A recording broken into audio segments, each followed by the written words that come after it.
बहुत दिनों पहले की बात है। मेरा नाम अंजलि है। मुझे सब अंजू कहकर पुकारते हैं। हम 4 सहेलियों में मंजू, विशाखा और सुलोचना पिकनिक पर गए। गाड़ी के ड्राइवर साथ में थे, इसीलिए हमारे घर के लोगों को चिंता नहीं थी। पहले कभी गए नहीं थे हम सब। जनरली हाउसवाइफ हमेशा घर में ही बिज़ी रहती है, अपने घरों के काम में, ग्रुप में बिज़ी रहती है, तो यहाँ वहाँ जाने का होता है। सो फाइनली सबका जाने का हुआ। घने जंगल में मंगल के इरादे से गए थे हम सब। क्या पता था कि हमारे मंगल का अमंगल हो जाएगा। हुआ यूँ कि अच्छी होटल के चक्कर में हम आगे निकल आए। बुकिंग किया नहीं था, सोचा ऑन द वे कहीं करेंगे हम सब। वहाँ पहुँचते पहुँचते अंधेरा होने लगा। कहाँ रुके करते बहुत आगे निकल आए हम।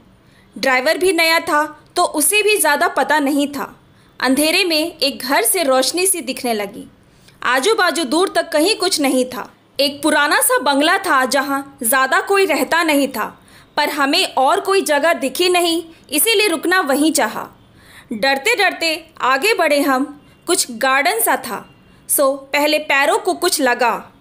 मेरी सुलोचना चिल्लाई, यहाँ कुछ पैरों से गया, शायद बड़ा चूहा था। दिल ज़ोर ज़ोर से धक धक करने लगा। सबकी पहले से ही फटी थी। हमने हिम्मत की और डोर बेल बजाए। डोर बेल की आवाज़ भी पुराने म्यूज़ियम सी आवाज़।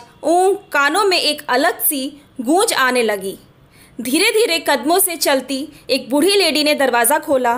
कौन है लाठी लेकर, जिसे चलना भी नहीं आ रहा था, और बड़बड़ाई, इतनी रात गए आया परेशान करने, सोने भी नहीं देते। देखा तो बिखरे बिखरे बाल, साड़ी भी कुछ अजीब सी थी, जैसे बहुत दिनों से चेहरा धोया ही नहीं था। गालों पर झुर्रियाँ सी थी, नज़रें भी कमज़ोर थी। हमें लगा था ये क्या मदद करेगी। उसे देखकर ही हम डर गए थे, पर रात रुकने के लिए हमें ज़रूरत थी। सो धीरे से पूछा हमने, माँ जी क्या हम आज रात रुक सकते हैं? माँ जी ने भी कहा, ये कोई होटल नहीं है, जाओ यहाँ से। हम और डर गए, इतनी रात को कहाँ जाएंगे हम। सोचा भी न था ऐसा होगा हमारे संग। माँ जी से रिक्वेस्ट की कि हमें आज की रात रुकने दो, हम 4 अकेले ही हैं।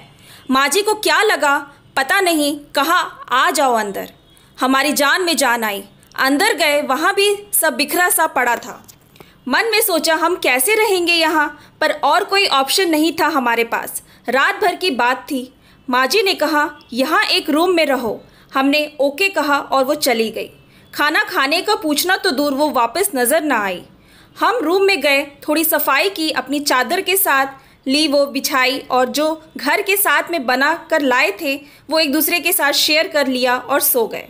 ड्राइवर भी गाड़ी में कब से सो गया था, सो हमने उसे डिस्टर्ब नहीं किया। जैसे तैसे सोने की कोशिश की, पर रात के सन्नाटे में अलग अलग सी आवाज़ें आ रही थी।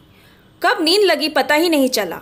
रूम में से हल्की रोशनी सी आ रही थी, शायद कांच की खिड़की टूटी हुई थी, उसी में से रोशनी आ रही थी।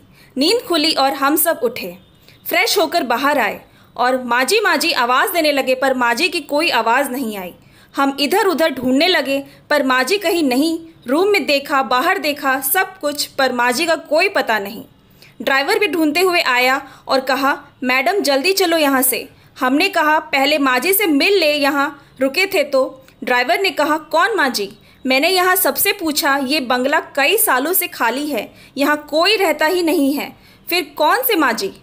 अब हम तो हमारे भी पैर थर थर करने लगे। कल रात को कौन था फिर वो? ड्राइवर ने कहा, यहाँ बूढ़ी औरत की आत्मा है जो घूमती रहती है बंगलों में। अभी बाहर के लोगों से पूछा, इसलिए दौड़ा दौड़ा आपके पास आया। हमारी तो जैसे सुध-बुध खो गई। सोच के बोरिया बिस्तर अवरा और गाड़ी की ओर चल गए, बाद में यहाँ न लौटकर आने को। आज भी वही रात दिमाग में घूमती है, अंग पर कांटे आने लगे, सोचकर भी वो बिसरी दास्तां। Thanks for watching. Please like and subscribe my channel.